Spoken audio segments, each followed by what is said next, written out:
Oktoberfest in September, but it's August, so let's talk about beer. Ballast Point, famous for beers, IPAs named after fish.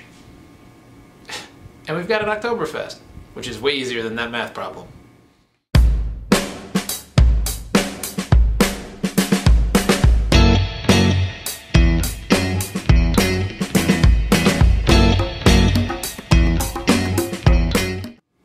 Hi, welcome back. So today we're going to talk about a beer from Ballast Point, the Dead Ringer Oktoberfest. So before we get started, a little bit about the Ballast Point Brewery. I think a lot of people have heard about it and know about it. San Diego-based brewery, started in the early 90s by a bunch of home brewers, and then it went through the standard life cycle of a small brewery getting big. Went through tap room, production brewery, packaging, distribution. Now they've got locations in Virginia, Chicago, San Diego, national distribution. In other words, pretty much what every home brewer thinks about and daydreams about while they're stirring the boil kettle in their garage. So they got that going for them. Let's talk a little bit now about the beer at hand. It's an Oktoberfest. What does that mean? It means it's a marzen style lager, derived from the German word March, which meant beers that were brewed in March, traditionally kind of heavier, a little more hops, a little more alcohol, so that they could ride through the summer and then end up being drunk late August into the Oktoberfest season. But y'all already knew that. They're malty beers, they're designed for that fall cold weather type of thing. So of course I'm drinking one in the hottest days of August, because that's when they're released. They're a different change of pace for Ballast Point, known traditionally for a lot of their big IPAs, typically named after fish. I think everyone's had the Sculpin. There's quite a few others. That's kind of their flagship line. This is a seasonal beer released in the summer through kind of the fall season, through when traditionally Oktoberfest would be held. Like I joked about earlier, Oktoberfest starts in September, but runs through till the beginning of October. Traditionally a huge Bavarian beer fest in Munich, and has spread kind of all over the world, not unlike the St. Paddy's Day phenomenon or the Cinco de Mayo phenomenon. But some unbelievable fun fact, I think the last Oktoberfest, 66,000 barrels of beer were consumed or served.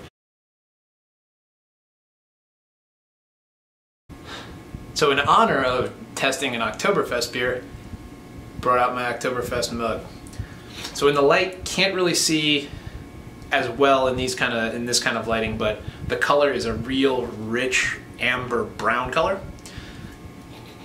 On the nose, just a lot of malt, a lot of malty notes, a lot of sweetness, almost no hop aroma at all, which is kind of what you would expect with this style of beer. Just a lot of sweet, but not cloyingly sweet nose. Visually you can see a clear beer, but definitely dark. Nice thin cream amber colored head on there, but not too heavily carbonated. Now we'll go into taste.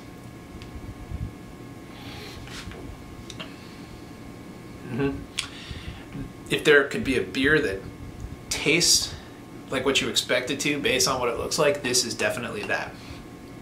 It's got malt, roasty, toasty notes, a good deal of sweetness, but certainly not cloyingly sweet. Just enough hops in there to make it feel balanced, but definitely balanced to the roastier, sweeter side. Carbonated, but certainly not kind of that very fluffy carbonation that you might see in some other lager type beers. Remember, this is a lager, even though it has more of that ale kind of vibe to it. It is definitely a lager beer in that marzen style. But a real good taste, not too much bitterness, definitely some sweetness on there, but overall really nicely balanced. A good representation of what you'd expect an Oktoberfest style beer to be. Something that you can drink. So clocking in at 6% ABV and 23 IBUs for those who keep track of all the numbers. What does that mean? Hey, it's 6%. It's a little more alcohol than what you would call a strict session beer, even though I hate that term.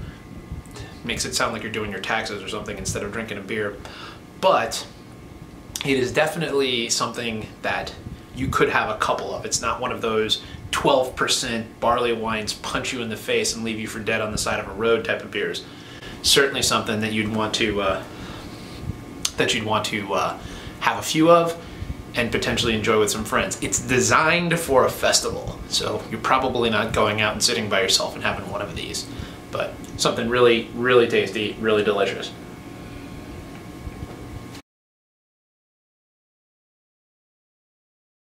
But we can talk a little bit about what would be really good that you would pair this with, because, you know, just drinking beer without a little bit of something to eat, just, you know, you don't build this Adonis-like physique without having some snacks with your beer.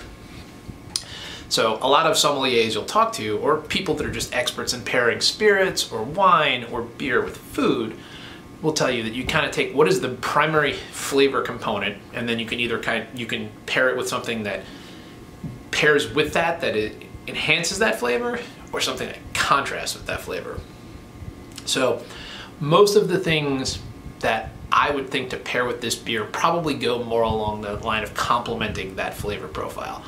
So off the top of my head, you know, 800 million Germans over the history of man can't be wrong, pretzels and mustard.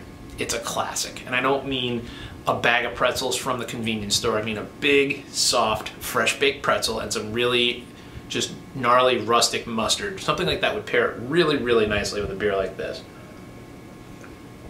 Also, roasted meats. The roasty, toasty notes here will pair really nicely with that, with some kind of roasted meats. Any roasted meat will do, but really specifically, I think a roasted pork. Some kind of pork roast, pork chops, maybe an Italian, if you want to go outside of the German vibe, maybe an Italian porchetta, something along those lines would be really a really nice pairing with something like this. What I think you really want to stay away from with pairing with this would be something that's really acid or tangy and astringent, because I don't think that that would pair well. It would cut through some of the sweetness, but I just don't think those would really work out. But by all means, please try different things, pair your beer with different foods, and let me know. Post in the comment section below down there any kind of pairings that you found that you think really magnify this beer. Remember, this is a Ballast Point Oktoberfest Dead Ringer beer, but just about anyone can be paired. Any Oktoberfest Marzen style beer those pairing notes will work. Okay, so that's it for today. So once again, the Ballast Point Dead Ringer, still going with the skeleton vibe. Anything that isn't a fish is apparently some kind of dead guy on the label, so they're staying true to brand. But please, anything you see, let us, if there's anything you want to talk about, let us know. Talk about this in the comment section below. Any suggestions of something you want me to take a look at next, I'm totally open for it. And yeah, beers to you.